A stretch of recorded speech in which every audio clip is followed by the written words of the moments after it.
Welcome to Speak for Yourself from the crib, presented by Hyundai.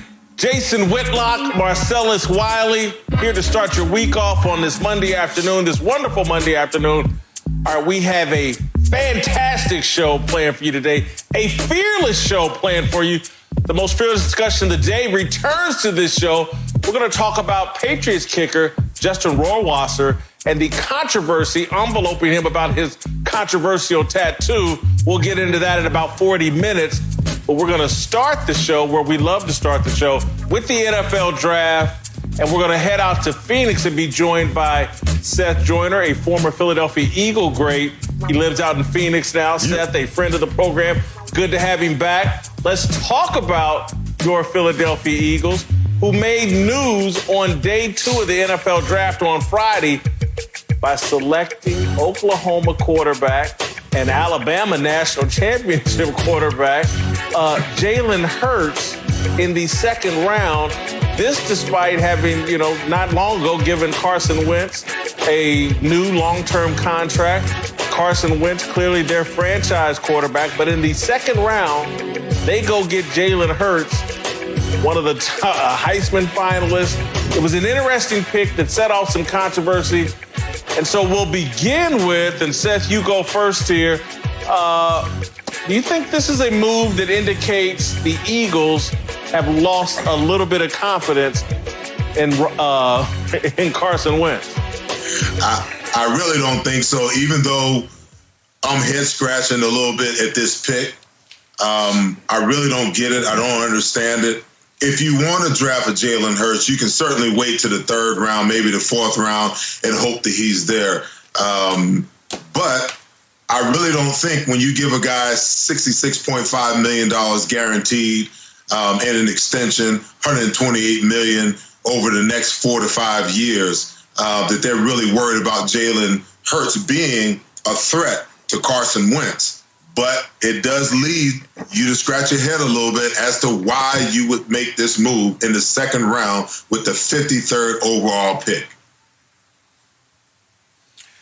For me, yes, they've lost some confidence in Carson Wentz. And it's not his ability, it's his reliability. The fact that you can't rely on Carson Wentz when it matters most. Philadelphia Eagles been in the playoffs last 3 years in terms of their success.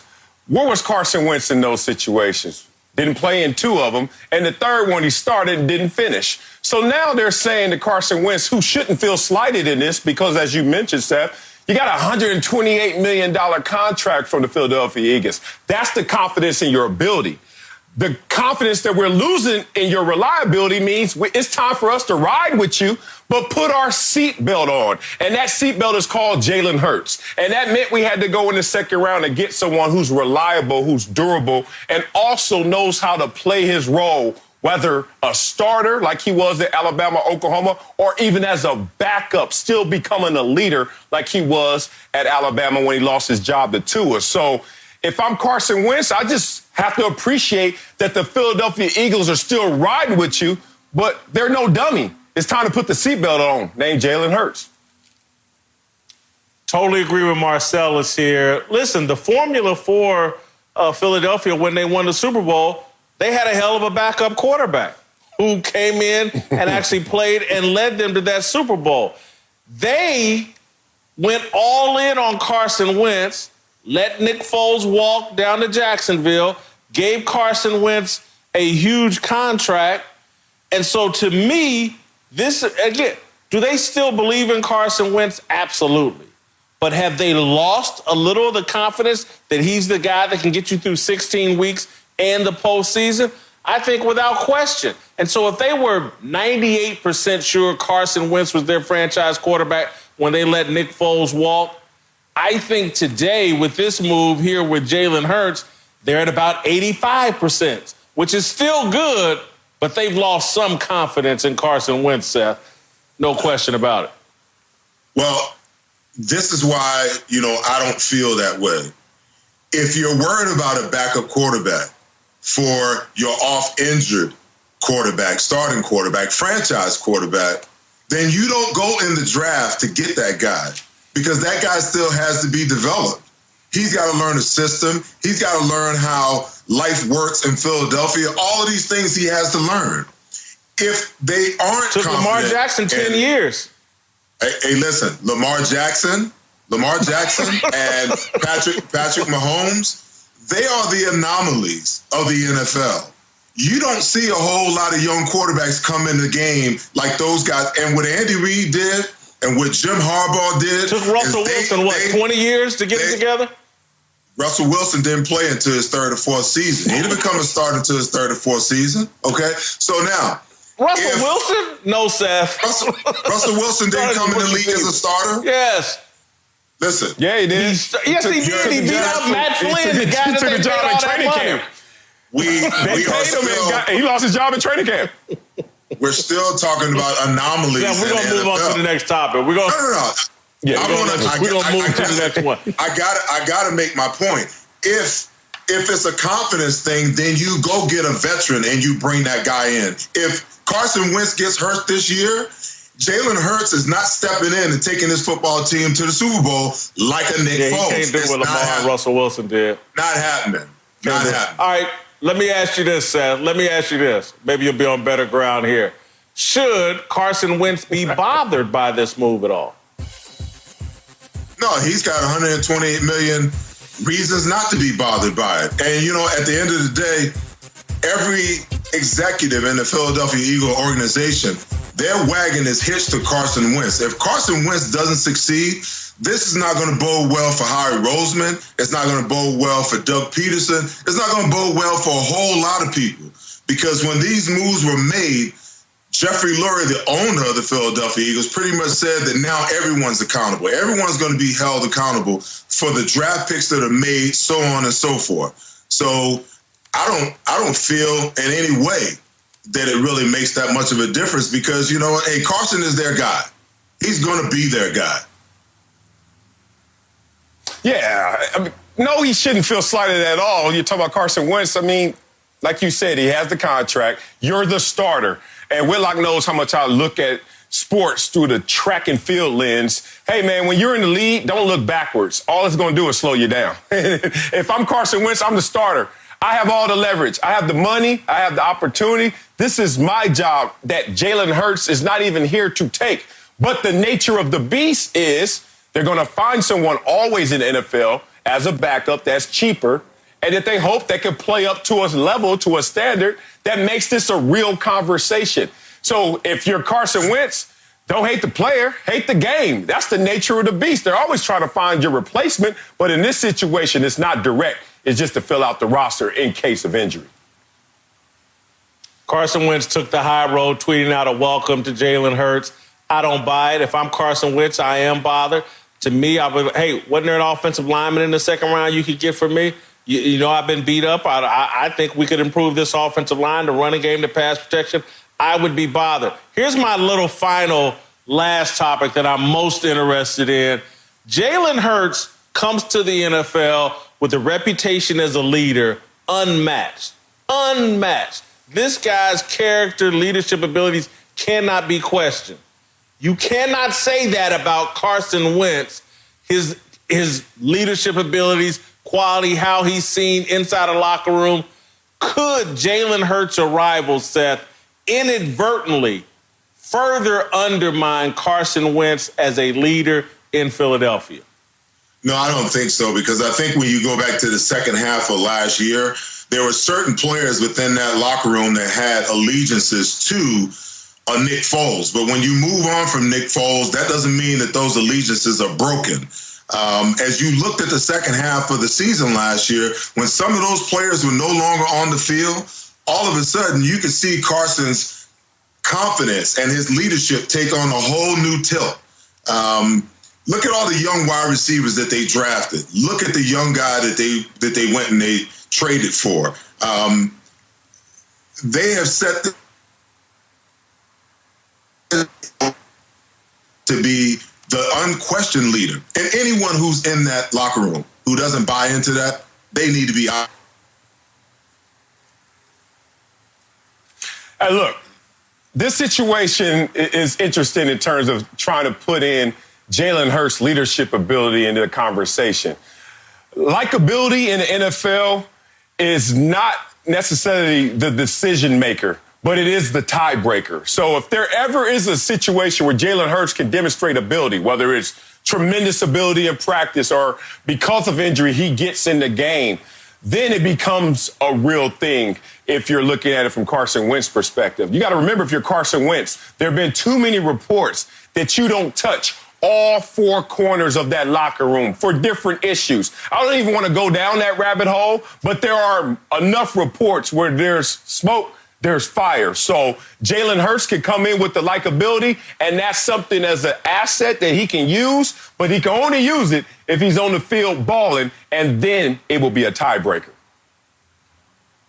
Yeah, I think this could inadvertently impact Carson Wentz as a leader. He's had some issues. Again, I don't think through any fault of his own, but he's a guy that hasn't fully connected inside a locker room. And Jalen Hurts, with his reputation and the kind of person I think he is, could inadvertently undermine him here. All right, we're going to keep it moving. Former NFL General Manager Mark Dominic's going to join us next. We're going to talk some more about the NFL Draft. The Packers didn't take a wide receiver in the deepest wide receiver draft perhaps in history. We'll get into that. Mark Dominic from his crib. Speak for yourself from the crib, presented by Hyundai. That's my dog. Welcome back to Speak for Yourself from the crib. Jason Whitlock, Marcellus Wiley. All right, let's head out to Nashville, Tennessee. Longtime Buccaneers employee, former general manager of the Tampa Bay Buccaneers, Mark Dominic, joining us from his crib. Let's talk some more about this NFL draft.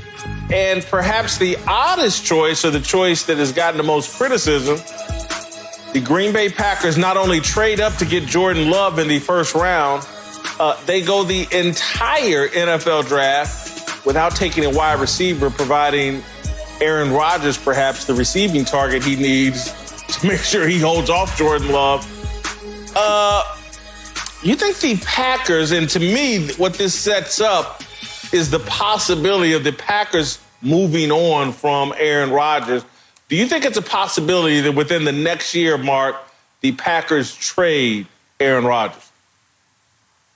You know, Jason, I don't think there's any chance they'll trade Aaron Rodgers over the next year. Not at all. I think, but the thing that you talked about there is the thing that set me off. Like, I understand, like, the Green Bay Packers like Jordan Love, much like they liked Aaron Rodgers. What I don't understand is why would Green Bay give up a fourth to go get him? I get the fact if he comes to you and you take him, you can go to the press conference and say, look, too good, we had to take him on the board. When you trade up to get him, you're signaling what you're saying, Jason.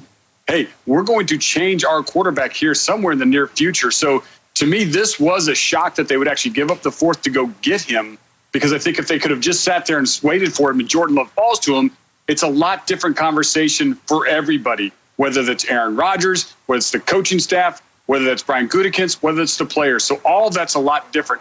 In addition, I was surprised they didn't go get that wide receiver, because in the second round, Denzel Mims, we all saw him dropping. And I thought there was a chance for the Packers to go pop somebody right next to them and just say, I've got another starting wide receiver next to Devontae Adams. I'd be a lot better off. They're not trading Aaron Rodgers. They're going to let this play itself out, and it's going to play itself out for years. I give this timetable for Jordan Love 5 to 7 years because of how cost-effective he is by being a first-rounder. Let's talk about the numbers and the situation, which is different than Aaron Rodgers supplanting a Brett Favre. Aaron Rodgers was projected to be the #1 overall pick, failed at 24, and had to wait 3 years to supplant Brett Favre. Now, Jordan Love is not projected in anyone's mind to be as great as Aaron Rodgers, and he didn't have as much of a fall. But when you see him at 26, the reason why you go get him is because how cheap he will be for you for at least 5 years and maybe 7 years if he plays himself into a franchise tag. Here's the actual counter to this. If you want to look at what happened last year, Montez Sweat was picked 26 in the draft and had a 4-year, $11 million deal. Basically, Green Bay just said, we're going to have a supreme backup who we're going to groom into an Aaron Rodgers position, and it's going to take 5 years potentially to do it. Aaron Rodgers is safe, secure. Jordan Love will not see the field for years to go, just like Aaron Rodgers didn't see the field. And they did it all for only $11 million. Amazing.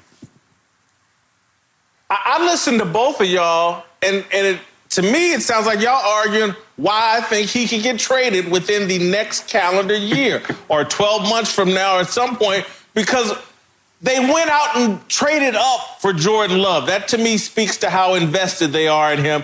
That surely had to bother Aaron Rodgers. Then you come back and you don't get Aaron Rodgers any weapons? That has to bother Aaron Rodgers. Aaron Rodgers is very capable, if this year doesn't go well or how he feels it should go, he's very capable of telling the Packers, I want out of here. I want to go play someplace else. That, to me, is, and then as it relates to Jordan Love, the blueprint from Patrick Mahomes to what Baltimore's done with Lamar Jackson to what Seattle accomplished with Russell Wilson. The blueprint, Marcellus, is to take a rookie quarterback on his rookie deal, build out the rest of your team. That's when you try to win with a young guy, not 5 years down the road when you got to pay him. To me, it's all a perfect setup for them to trade Aaron Rodgers and for Aaron Rodgers to potentially want out of Green Bay. Mark, first crack at the rebuttal. Be quick here. Yeah, no, I disagree to some extent. Look, and what I disagree about is I think you're going to play Aaron Rodgers because you've got to win a championship. That's the whole goal for everybody there. And in the next 2 years, if Coach LaFleur doesn't take that team to the postseason deeper or does something that doesn't go on, he's got a trouble. So does Brian Gutekunst. Look, here's what I think. You cannot play Jordan Love for 1 year or 2 years. And look, the Packers are going to beat people bad enough this year still, I think, where Jordan Love's going to go on the football field. The difference is, yeah, Aaron may sulk, and that's who he's going to be in terms of being frustrated with his role. But he's going to want to prove it. He's going to want to stick it to the Packers, just like he wanted to stick it to everybody that passed on him now. He's like, okay, you don't think I can play? I think this actually motivates Aaron Rodgers to sit there and go, I'm never letting this rookie ever get on the field. And in 4 or 5 years from now, you're never going to know, so you're going to just waste this pick. I bet you that's Aaron Rodgers' mentality. Oh, man, you got to do your homework on this one, big dog. Look just no farther than Green Bay. Aaron Rodgers was drafted in 2005. Brett Favre had his worst year in 2005. They were looking like, wait, we got this guy at 24, Aaron Rodgers, who just got drafted here. Now our all-time great, had his worst year, and they still didn't put Aaron Rodgers in. He still had to wait 3 years to go in there. Brett Favre, when he finally left Green Bay, had one of his best years. They won 13 games. And guess what they said? Okay, you won't tell us what you're going to do going forward, you forced our hand. Aaron Rodgers might have sat even longer if Brett Favre just could have made up his mind. My point is this. If Brett Favre had Aaron Rodgers on the bench for 3 years, trust me, Aaron Rodgers is going to have Jordan Love on the bench for 3 years, if not more. I agree with that. Here's the difference. And we'll cut one of these other topics to make room for this because we don't have to leave here. The difference is, this is a different regime. Matt LaFleur is not attached to Aaron Rodgers. Neither is the general manager. He's not attached to Aaron Rodgers. They can move on from him. This is a different NFL than 2005. There weren't the rookie wage scale, if my memory serves me correct, wasn't in place in 2005 the way it is now. And so the whole business model for the NFL and what you try to accomplish on a rookie quarterback's contract is completely different. Because the worst case scenario is you're the Dallas Cowboys and Dak Prescott's played these 4 or 5 years and you haven't gotten what you wanted out of it, and now you got to overpay him. You need that rookie out there performing like Lamar Jackson, Russell Wilson, like Patrick Mahomes, where you can build pieces all around them, win you a Super Bowl, and then you have some wiggle room. And the other thing I just think y'all underestimate, I'm just telling you, Aaron Rodgers has been running out there playing with talent not befitting his talent. No different than Tom Brady, and I think part of the reason why Tom Brady got up out of New England. These guys, particularly at their age, they want to play with great skilled players. They don't want a conversation being had about have their skills diminished or are they too old when they're not out there playing with great players around him. Aaron Rodgers has every reason to be upset and to be like, damn, I'm sitting here playing in Green Bay. Let me go play for the LA Chargers or some other better city, someplace better than Green Bay that can surround me with the proper talent. Well, I mean, I look at this. Look, the Green Bay Packers addressed the running back position. They got Dillon, they got Jones. They like that. Sternberger's coming back at tight end, who was really an underrated tight end we didn't get to see last year. So I think there's some things. Alan Lazard was a guy that I think kind of stepped up in his role. And, yeah, he had opportunities down the stretch and took advantage of them. But I look at Aaron Rodgers and I just say, look, could he stand up and say, I'm going to take my ball and go home, trade me, get me out of here? Sure. Does he have the ability to do that? Yes. And do I agree with you? The fact that it's a different regime? Yes. Are you ready to 100% turn the ball to Jordan Love and just say, let's see what happens? I don't think they are. I don't think they got the guts to do that in Green Bay right now. And the difference is, the Patrick Mahomes, the Lamar Jacksons, they played in their rookie year, and at least you get a glimpse. Aaron Rodgers, do I think he'll play a little bit this year? I said Jordan Love will have a chance to play.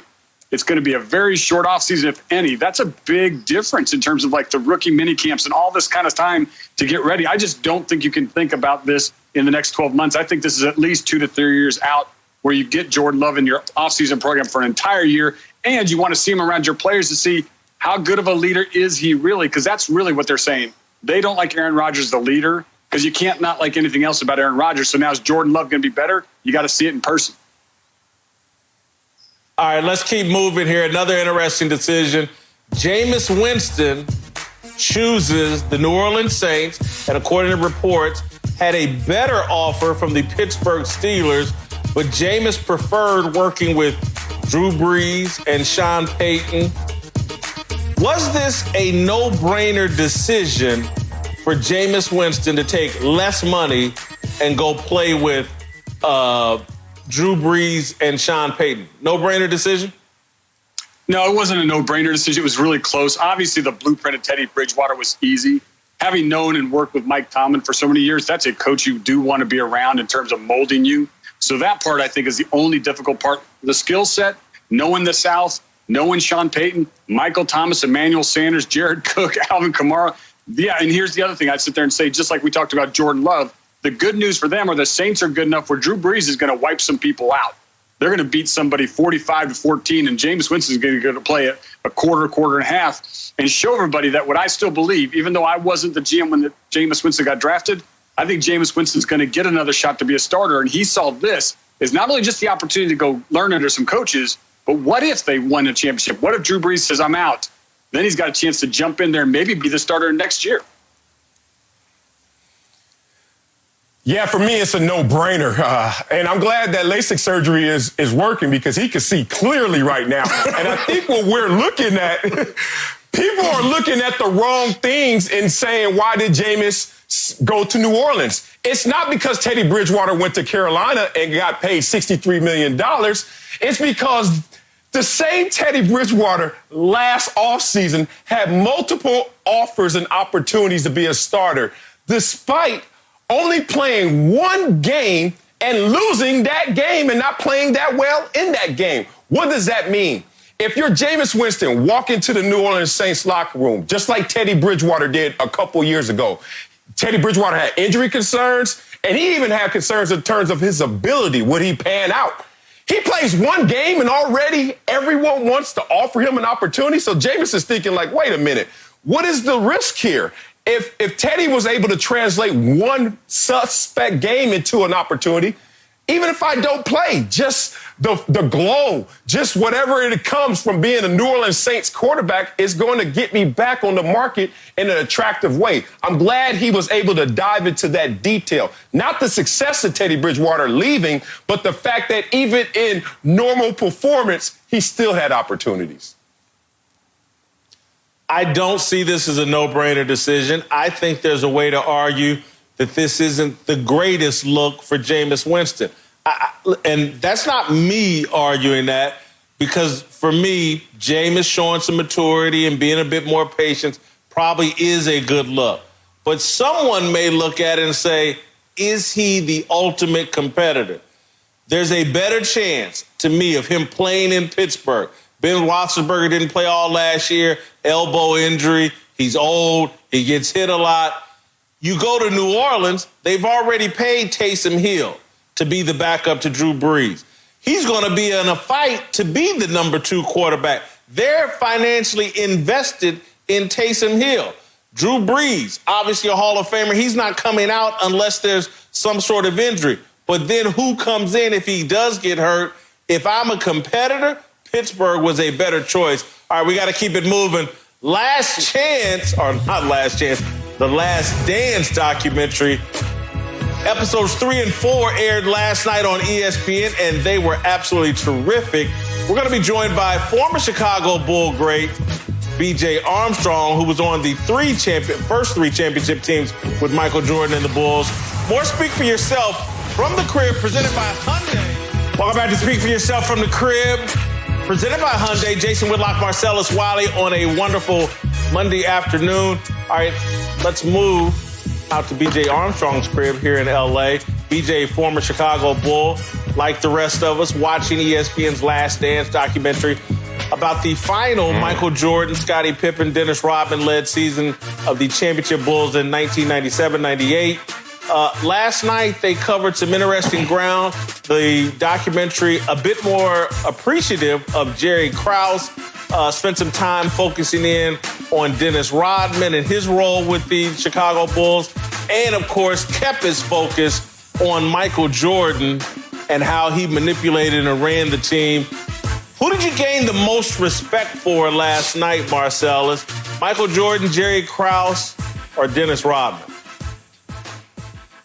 By default, I'm going to go with Jerry Krause. If you look at Krause and what he was depicted in episodes 1 and 2 versus 3 and 4, you saw the likability come in. You saw some scenes where he was a part of the group beyond the roster construction, which you have to give him credit for, regardless if you like him or not. Seeing him dance with Scottie Pippen, okay. All right, so it wasn't always feuding times. There's a thin line between love and hate. And basically, you cross the line when you don't do for me and take care of me. I understand where you're coming from, Pippen, but y'all used to be boys, it looked like, for a second there. So if you look at Michael Jordan, you can't have more respect for Michael Jordan because you already knew what it took for him to be great. Insane mentality, great ability, and a killer instinct. And then he got put into a great situation with talking about Coach Phil Jackson and Scottie Pippen and his emergence. You can't really get anything profound from Dennis Rodman. You knew that Dennis Rodman, no matter how wild he was, wasn't just rolling out of the bed or from the club and going straight on the court. He put in his work. He studied the game. You knew he was a great teammate. So I just actually saw the gain in respect go towards Jerry Krause and how he looked different between the two episodes. You know, I think those were all great points, but I think who really benefited from this most is the game of basketball itself. And as you mentioned earlier, Jerry Krause was the only one in the organization who ever said no to Michael Jordan. And I think it was in episodes 1 and 2 where, you know, Michael Jordan's dad said, if you want to get the best out of my son, just tell him he can't do something. So make no doubt about that with Jerry and what Jerry was able to accomplish. Michael Jordan benefited, and I thought he showed great leadership when they could have sent anyone to Dennis Rodman's home to get Dennis Rodman. They could have sent an assistant general manager, a coach, a former teammate. Michael Jordan himself went to Dennis Rodman's home to get Dennis Rodman because the game needed Dennis Rodman, and we all, or I say they all needed him at that particular time. And I want to make this I want to point this out. When you look at the logo, under the logo, it says NBA Entertainment. Dennis read the little fine print, and he was part of the show. Dennis was an incredible basketball player. He was a very smart basketball player. But make no doubt about it, he was part of the entertainment package that allowed the game to get off of the sports page. You were talking about Dennis in lifestyle. You were talking about him in entertainment. And he moved the game forward with the personalities. The hair and all those things were just a distraction. But make no doubt about it, that all three of those men that you just mentioned here, Michael, Jerry, and Dennis, the game benefited because of it, because we got the best out of everyone, which we saw a franchise win 6 championships in 8 years. It's got to be Jerry Krause. Big win for him last night. I couldn't stand him in the first 2 episodes. clearly showed his genius in episodes 3 and 4. The guy made some great decisions. Obviously with Tex Winter, siding with Tex Winter over Doug Collins, the drafting of Dennis Rodman and putting that team together. You got to give Jerry Krause a lot of credit. All right, the other big deal last night was they went into a little bit more detail on the feud between Isaiah Thomas's bad boy Detroit Pistons and Michael Jordan's Chicago Bulls. Michael Jordan took some shots at Isaiah Thomas, called him an a-hole last night on television, all over this lack of a handshake in 1991 when the Pistons left the court early. Whose side you on, Marcellus? Isaiah or Michael Jordan? Crazy enough, they both were right. But if you're going to make me sit in this courtroom and slam down my gavel and give you a verdict, I'm siding with Isaiah Thomas because he actually got caught up in a cultural shift from the way it used to be and the way it should be. Let me explain. This all started when the Boston Celtics finally lost to the Detroit Pistons and they walked off the court. We actually got to see the video of that. And Isaiah was like, oh, so when you beat the best, they don't hand you the baton. They just throw it on the ground. You got to pick it up. No sportsmanship. Okay. So when Jordan finally beat Isaiah, they had learned conditioned behavior of, we going to do the same thing that was done to us. This is how we were raised in the game. No disrespect to them, but respect to the way the game is played. But then Jordan, in his explanation, tried to come back and say, no. When we lost to them, lost is the key word. When we lost to them, we went out there and was shaking their hands. Yeah, you should shake my hand, you loser. And he tried to insert that as the actual example of why Isaiah was wrong. Hey, case dismissed. Isaiah, take your money and go, man. Well, you know what? I'm going to try to act my age here and really be 52. But I'm going to go back in time, if you will, and really try to expand what was going on. We understood exactly what the Pistons were doing. We understood the mental warfare of why the Pistons were doing what they were doing. And you're exactly right. No one was going to hand you anything. You had to go there and take it. But in saying that, the one thing that I think needs to be expressed is that we had to understand that there was a responsibility that was bigger than all of us. And we had to show some type of, example to the kids who were watching the game. The camera didn't pick that up. Oh, the camera, God. when they were walking off the court, it was just bad. It was just bad no matter how you slice it, how you can look at it and what you can say. And I think that was the one thing that we were very aware of as players in the game. We knew what they were trying to do. We knew what they were trying to say. But I'm going to tell you what, when they walked off the court, the camera picked up and saw something entirely differently because it was a game within the game and no one else knew what was going on other than the players who were actually playing. And I think that's what we're still talking about some 30 years later. Look, that era of the NBA was as physical and as intense. The rivalries were personal. I'm clearly on Isaiah's side on this. Isaiah's a very good friend of mine. Isaiah's one of the most misunderstood athletes that I've ever seen in professional sports. Obviously love and respect what Michael Jordan accomplished in his NBA career, but I wish he would let this go. The bad boy Pistons figured out a way to beat up Michael Jordan and the Bulls and steal 2 titles. Rather than look at them like they're beneath us, they're not the sportsmen that we were. No, Isaiah Thomas was a little dude, 6'1", played with a chip on his shoulder, and built a team to play with a chip on his shoulder. Wasn't as talented as the Chicago Bulls. Figured out a way to beat him up and win 2 titles. Hats off. It made Michael Jordan even greater. It makes his story even greater. Michael needs to show Isaiah some respect. Kept him off the dream team. It's the only thing I can really criticize Michael about is the way he's mistreated Isaiah Thomas for the last 30 years. All right, we got to keep it moving. LeVar Arrington's going to join us. We're going to have the most fearless discussion in sports. The Patriots drafted a kicker, Justin Rohrwasser, who's taken a lot of heat for a tattoo that some people think is controversial. He's having it removed. We'll tell you what we think about it. Speak for yourself. Presented by Hyundai or after this. All right, welcome back to Speak for Yourself from the crib. Presented by Hyundai. Jason Whitlock, Marcellus Wiley. All right, let's move out to LeVar Arrington's crib in Pasadena for the most fearless conversation of the day.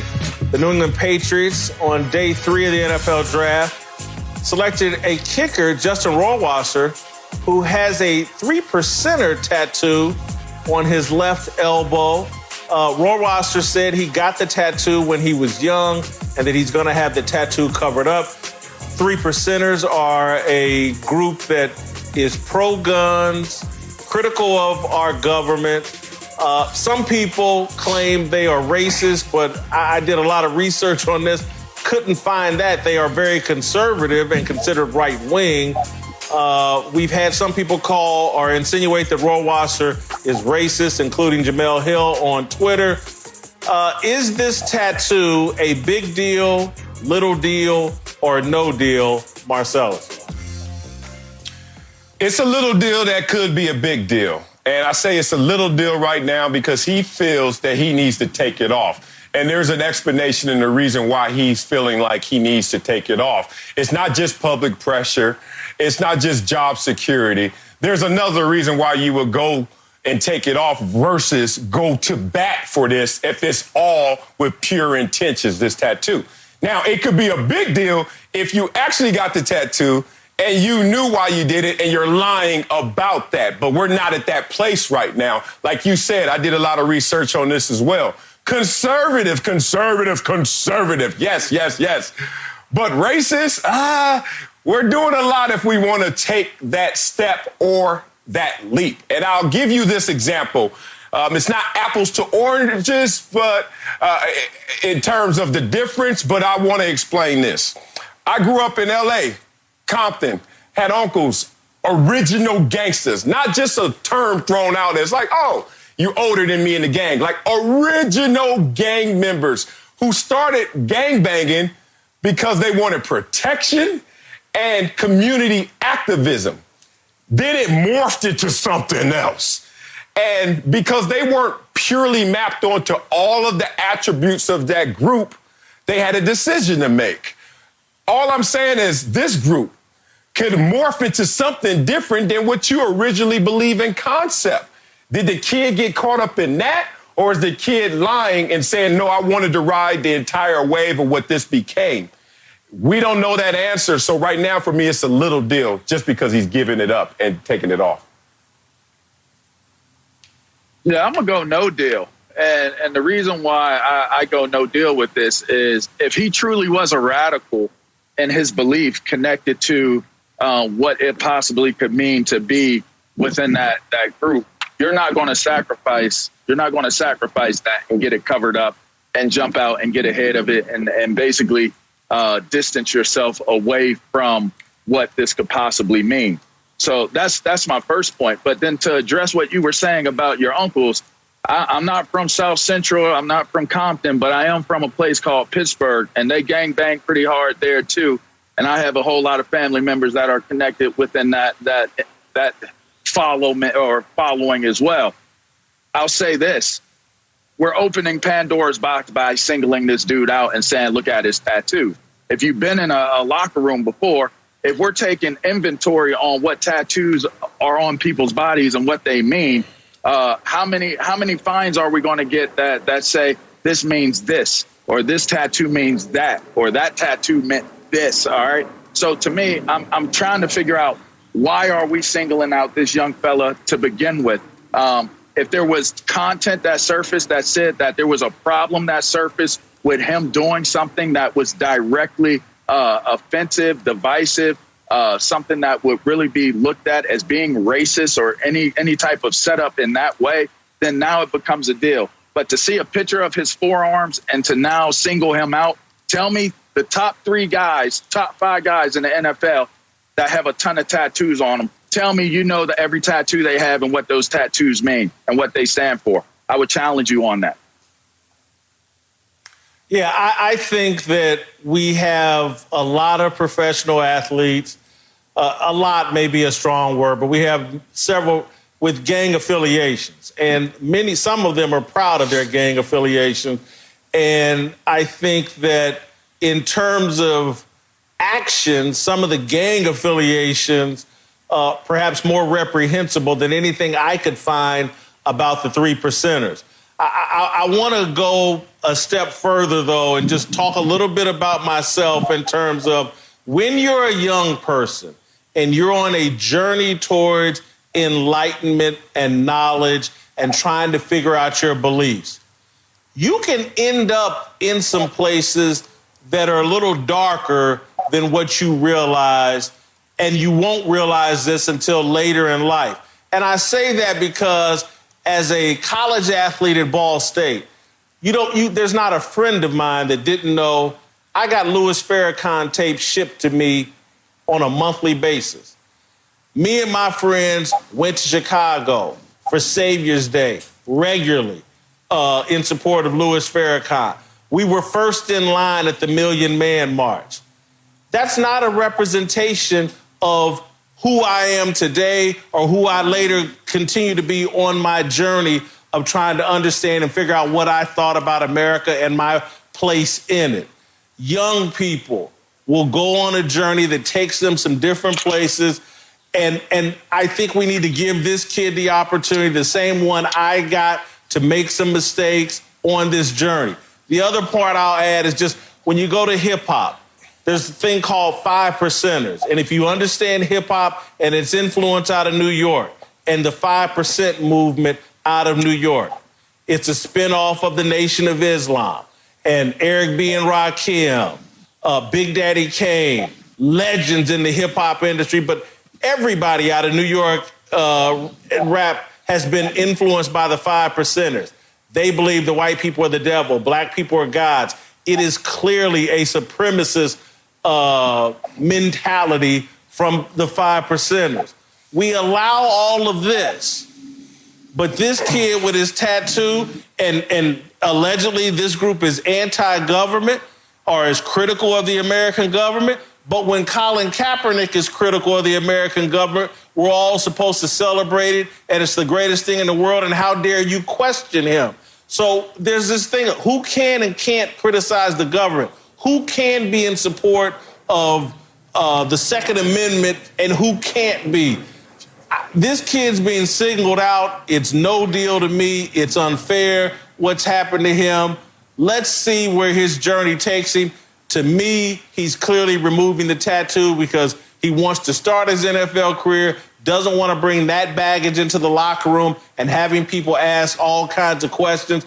But just like you have said, LeVar, if we're going to start asking questions about guys and their tattoos and athletes, I think about Serena Williams at the Olympics, crip walking at Wimbledon during the Olympics. So I just think we're holding this kid to a standard we're not holding everybody else to. Look, I love the nuanced discussion, and that's why this is necessary. However, here's some pushback. He knew about it before. Now, if it's harmless, then you should have a conversation with your future employers describing how harmless it is. At least go through that engagement instead of saying, I'm just going to remove it so that I can make sure that I'm not being misperceived. But you had to know that this was being misperceived before draft day. Someone had to bring this to your attention before, so that's a different conversation. I love the fact that you said during our journey in identity and discovery, we make missteps. I used to be a thief. I got caught stealing in high school, and my principal caught me, told the police she would deal with me and make sure that Marcellus was on the right track for the rest of his life. And I can testify right now I have not stolen another thing from that moment. Glad I wasn't properly condemned in that moment. I got nose piercings. I got tattoos I wish I could get removed. None of them are racist or allegedly racist. But I got one of my daughter and I got 4 kids. I ain't getting the rest of them, so she feel like she's special. I'm like, they all special. So the point of this is, man, you just got to ride the wave sometimes and not always come down with the strictest of judgment. All right, we got to keep it moving. Uncle Jimmy's next. We got an approval rating for Jalen Hurts of the Philadelphia Eagles. Speak for yourself from the crib. More after this. Welcome back to Speak for Yourself from the crib. Jason Whitlock, Marcellus Wiley. All right, time to roll out to Uncle Jimmy's crib. Uncle Jimmy, you got a big dummy of the day? No. I sure as hell do. Hey, man, big dummy of the day goes to the person that wants to admit that it's their birthday, but still wants to try to not admit that that's not their real hair. Come on, man. At some point or another, you got to give one of them up, man. Wow. We know how old you are, man. Hey. That's not your hair, and that's not your hair color. Don't be jealous about this hair. Come on, man. Don't be jealous about my hair. You got any thoughts on Jalen Hurts? Hey, man, look here. Let me tell you this. Yeah. What's your boy's name? Carson Wentz and the city of Philadelphia. Carson Wentz will never get the brotherly love that what's his name? Randall Cunningham, Donovan McNabb, or no, he ain't gonna get none of that brotherly love. Okay? Nick. And as far as Nick Foles goes, hey, that's why they called him Big Nick Foles. He can't compete, man. Come on. Come on, man. So just go with the brother, huh? Internet has been scouting. Marcellus and I a bit higher. I get that. All right, we'll see you tomorrow. You hear our last topic?